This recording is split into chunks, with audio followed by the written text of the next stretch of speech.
जैसा कि आप सभी जानते हैं कि आज संस्कृत 10th क्लास का एग्ज़ाम था। इसका जो क्वेश्चन पेपर है उसका सॉल्यूशन यहाँ पर मैंने दिया हुआ है।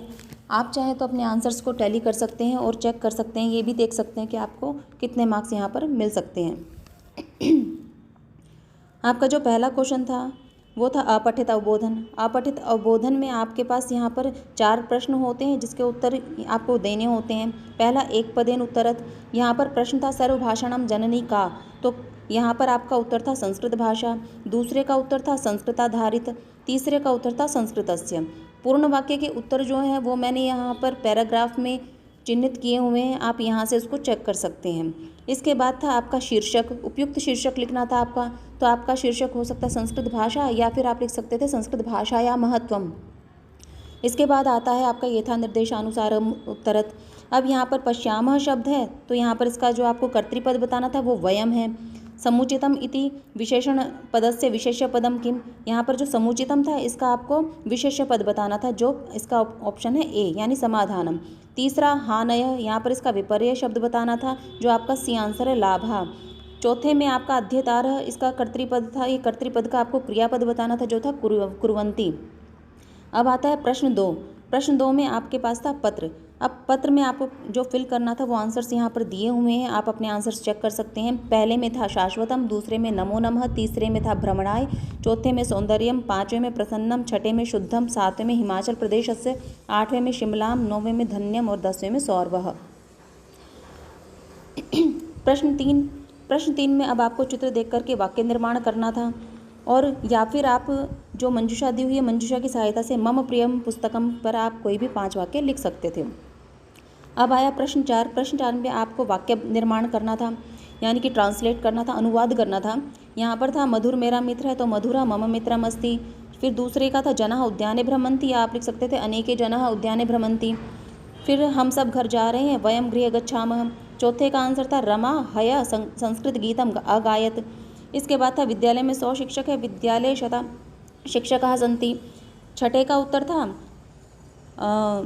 कल 10 बजे परीक्षा होगी, यानी कि फ्यूचर काल में था, तो श्व 10 वादने परीक्षा भविष्यति।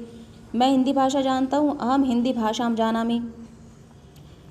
इसके बाद प्रश्न 5 में आपकी संधियाँ थी, संधियों के उत्तर मैंने यहाँ पर लिखे हुए हैं। आपकी ज़्यादातर संधि यहाँ पर विसर्ग संधि से आई थी। अभियुक्तः च तो ये अभियुक्तश्च, पदातिरेव पदाति प्लस एव, कोअपि यहाँ पर कह प्लस अपि प्रश्न था तो कोअपि इसका उत्तर था। धिंग मामेव तो धिक प्लस माम प्लस एवं। इसके बाद सम्यक युक्तम, इसके बाद सम्यक प्लस उक्तम आएगा। प्रश्न 6 यहाँ पर आपका समास विग्रह था। पहले का उत्तर डी है, वनराजस्य पद है, दूसरे का ए है, तीसरे का आपका सी ऑप्शन है, चौथे का बी ऑप्शन है और पाँचवें का आपका ऑप्शन बी है। प्रश्न 7 में अब आपके पास थे प्रत्यय। प्रत्यय में भी आपके पास यहाँ पर सभी में ऑप्शंस थे।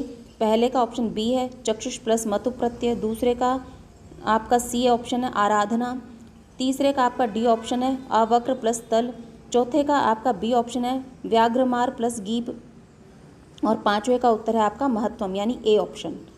अब प्रश्न 8 में भी आपके पास यहाँ पर ऑप्शंस पर पॉइंट आउट किया हुआ है। पहले का उत्तर है डी अहम, क्योंकि यहाँ पर देखिए क्रिया गच्छामि लिखा हुआ था। बी ऑप्शन है इसका, बी का आपका जो है आंसर है वो है डी मया। तीसरे का ऑप्शन है आपका ए यानी कि उत्सवः। चौथे में आपका ऑप्शन है सी गीयते। इसी तरह क्वेश्चन नंबर 9 में आपको सिर्फ कालबोधक शब्द को लिखना था। जो 7 लिखा है वहाँ पर आपको सप्त लिखना था, सप्त वादने। अष्ट था वहाँ पर अष्टवादने, जो 9:30 था वहाँ पर आपको 9:30 वादने हो जाता। 1:45 जो लिखा हुआ यानी कि 12:45 लिखा हुआ है उसको लिखना था पादोन 1 वादने, क्योंकि देखिए यहाँ पर वादनम नहीं लिखना, क्योंकि वादने तो आपके पीछे पहले ही दिया हुआ है, तो आपको पादोन 1 लिखना था और वादने तो वहाँ दिया ही हुआ था। ऐसे ही सवा 2 है तो उसको सपाद द्वि लिखना था, वादने वहाँ ऑलरेडी है ही, तो सपाद द्वि वादने। प्रश्न 10 है, यहाँ पर आपके अव्यय हैं। प्रश्न 10 जो अव्यय है यहाँ पर लिखा है कि देखो गंगा हिमालयात प्रभवती, गंगा जो है वो हिमालय से बहती है, तो यमुना कुतः प्रभवती, यमुना कहाँ से बहेगी, तो इसका ऑप्शन कुतः पहले में। दूसरे का श्व आएगा कि विद्यालय में कल कार्यक्रम होगा। तीसरे में अचानक से सहसा आएगा, यहाँ पर अचानक से वृष्टि प्रारभत यानी कि अचानक से बारिश शुरू हो गई। धनस्य वृथा प्रयोगम मा कुरु, धन का बेकार में ही प्रयोग मत करो यानी व्यर्थ मत गवाओ। क्वेश्चन नंबर 11, क्वेश्चन नंबर 11 में भी अब आपके पास यहाँ पर वाक्यों को शुद्ध करना था, यानी कि क्रियाएं आपको चिन्ह ढूंढनी थी। कुछ क्रियाएं थी, कुछ शब्द थे, यानी कि शब्द रूप के आधार पर था, कुछ धातु रूप के आधार पर था। तो यहाँ पर पठता था, यहाँ पर ये जो गलत था, क्योंकि यहाँ पे छात्रा बहुवचन है तो पठंती आएगा। अब यहाँ पर भविष्यति नहीं आएगा क्योंकि हय लिखा है। हया मतलब बीता हुआ कल, बीते हुए कल में हमेशा भूतकाल के लिए अभवत लगता है, यानी कि आपका सी ऑप्शन। तीसरे का आपका ए ऑप्शन ठीक है, यानी कि दुर्बल है, और चौथे का आपका ए ऑप्शन ठीक है, महावृक्ष। अब आया प्रश्न 12वां। प्रश्न 12वां आपका पठेता उद्बोधन था। ये सारा आपकी पुस्तक से पर आधारित था। जितने भी आपके पाठ हैं, एक होता है आपका गद्य, एक होता है पद्य, और एक नाटक में से आता है। तो ये आपका गद्य पाठ है। अब गद्यांश में से जो आपके एक पदेन उत्तरत है, उसके उत्तर मैंने यहाँ पर चिन्हित किए हुए हैं। पहले में आरक्ष्य आएगा, दूसरे में आपका शवस्य आएगा, तीसरे में अभियुक्तश्च आएगा। ये तो आपने खैर कर ही लिए होंगे क्योंकि आप इसमें काफ़ी अच्छे स्कोर करते हैं। निर्देशानुसार उत्तर में ही बच्चे थोड़ी सी दिक्कत करते हैं, तो मैं यहाँ पर सिर्फ निर्देशानुसार उत्तर के बारे में ही डिस्कस करूँगी। निर्देशानुसार उत्तर में है पहले में कि यहाँ पर कर्तृपद बताना है आपको इस वाक्य में, तो त्वम यहाँ पर करता है। चौरिताया यहाँ पर इसका विशेषण पद बताना था, विशेषण पद है, इसका विशेष्य पद बताना था, तो ये मंजुषाया यहाँ पर आएगा। फिर प्रणम में इसका आपको पर्यायवाची शब्द बताना था, तो जो यहाँ पर अभिवाद्य शब्द इस पैराग्राफ में यूज़ किया हुआ है। ऐसे ही प्रश्न 13 है। प्रश्न 13 में भी आप निर्देशानुसार उत्तर पर ही डिस्कस कर लीजिए। सुताए, इसका जो पर्यायवाची शब्द है वो पैराग्राफ में पुत्राय के लिए यूज़ किया गया है। महत विद्याधनम आएगा यहाँ पर आपका विशेष्य पद। यच्छति जो क्रिया है, इसका जो कर्ता पद है वो पिता के लिए यूज़ किया गया है। ऐसे ही क्वेश्चन नंबर 14 है। क्वेश्चन नंबर 14 में भी आपका जो वाल्मीकि शब्द, ये क्या है, विशेष्य है। अब इस विशेष्य के लिए विशेषण पद आपका भगवान शब्द है। ऐसे ही अहम जानामि, यहाँ पर अहम आपका कर्तृपद हो जाएगा क्योंकि जानामि आपकी क्रिया है। माता के लिए जो पर्यायवाची शब्द यूज़ करना था वो है अम्बा, जो आपका पैराग्राफ में बिल्कुल एंड में दिया हुआ है। प्रश्न 15, यहाँ पर आपके प्रश्न निर्माण था। यहाँ पर देखिए श्रेय पुल्लिंग में है तो कह, ऐसे ही का आएगा दूसरे में, तीसरे में कस्मात, चौथे में कह, और पाँचवें में आपका केशाम।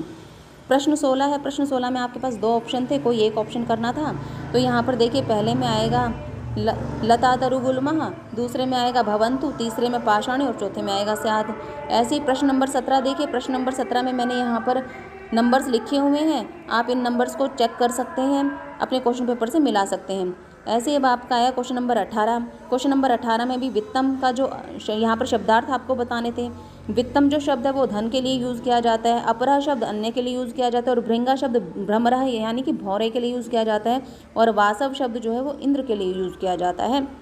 इस वीडियो को देखने के बाद सबको अपने मार्क्स थोड़ा अंदाज़ा हो ही गया होगा कि आपके कितने मार्क्स आप अचीव कर पाएंगे, लेकिन फिर भी कुछ बच्चों को लगा होगा कि नहीं, मैंने तो आंसर ये गलती से हो गया, मैं तो थोड़े से और ध्यान देता तो बहुत अच्छे से कर पाता।